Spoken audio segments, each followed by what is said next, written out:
She gave 30 years to one classroom, and on her last day, no one remembered her name. She woke up every morning before the sun rose.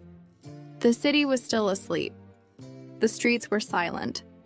The air was cold, and she carried her old bag on her shoulder as she stepped outside. 30 years. The same road. The same school. The same classroom.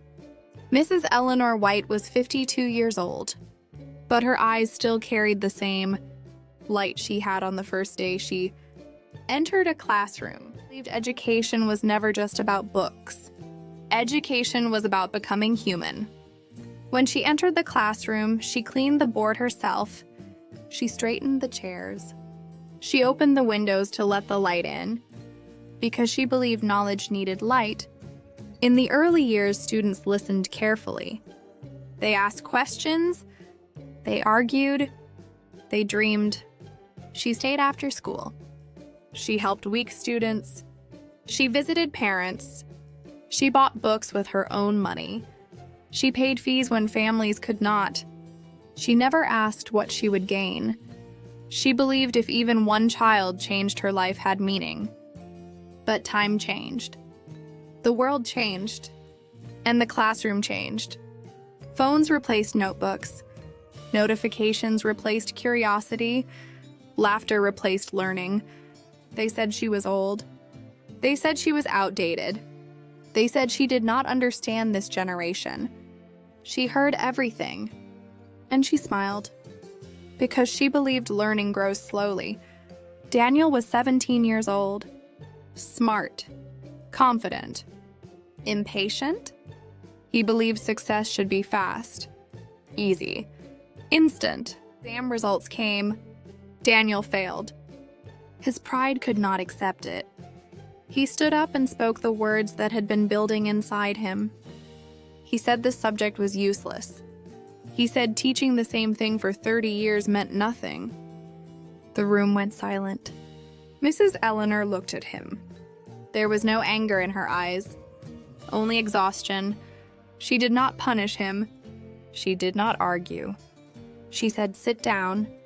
Then she said the words that would follow him forever. One day life will examine you, and there will be no second chance. That night she walked home slowly. Her heart felt heavy. She opened her drawer.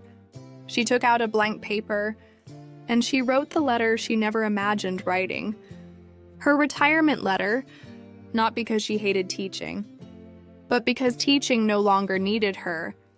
Her last day arrived quietly. No farewell, no applause, no gratitude. The classroom was half empty. She wrote her final words on the board. Education is not about grades. It is about understanding life. She turned around. No one stopped her.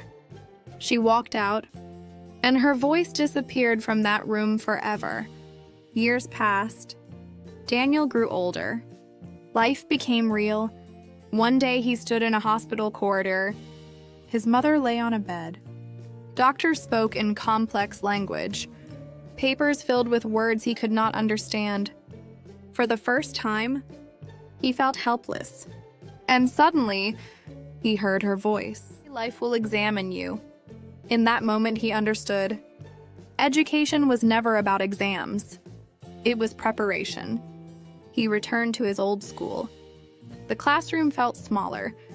He was told Mrs. Eleanor had passed away quietly. He placed a note on her desk. "You were right. I was wrong." The story does not end there. Because teachers like her never disappear, they live inside every decision we make when life becomes difficult. This story is for every student who thinks learning is useless, and every teacher who feels invisible. Because education does not end in school, it begins in life. The story touched your heart. If you saw a part of your own life in it, then like this video and subscribe for more stories that speak to the soul, because some stories are not just meant to be watched. They are meant to change us.